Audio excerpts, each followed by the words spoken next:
So, how can young people with chronic sickness make the most out of their days in terms of worship?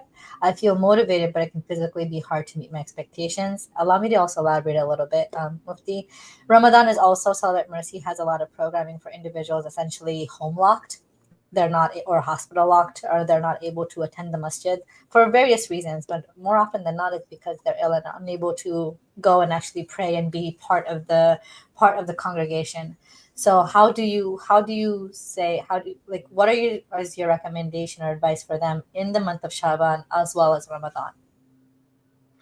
I mean, I think the first thing is know that whatever you're doing is extra because your reward, your Allah has given you, your reward is your sabr. Your reward is also the situation or the challenge perhaps that Allah has put us in. So that in itself, that sabr that we're having in that moment is rewarding to us. So now whatever we do is nafal, it's extra, right? It's so I don't think we need to overwhelm ourselves with anything. I'm not trying to say that we can't do or we can do more, but our expectations should be built upon knowing that we're coming. You and I, or whoever that person may be, you already have a head start. You're already ahead, and people like us are behind. Because whenever a person goes through trials and tribulations, that pushes that person forward far ahead of those just who are expecting to get there through worship. So Allah is giving that person a head start, and He's pushing them forward. So know that you're already ahead of the rest of us, right? And that may Allah give you more patience and allow you to be able to see the light in your difficulty and see the blessings in that hardship as well, as did our Prophet ﷺ. That's A.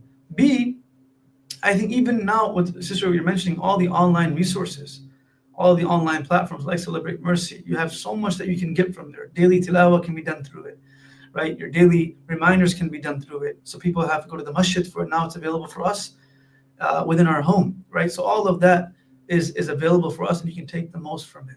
And lastly, I'll add, where there is where more reward is added, where there is more autonomy, right? So if we're not as autonomous, we have less liability. So whatever we do, it's more reward. I'll give you the example of this. The person who is an elder who may be sick does not have to per se stand and pray. They have the concession to sit and pray because their physical abilities are less, so their liability is also less. So when that person chooses to stand and pray, they get more reward because they stood and prayed. So whatever you do in that moment where your liability is less, your reward becomes more. Travelers don't have to go to the masjid for Jum'ah, but if they choose to go, they get more reward.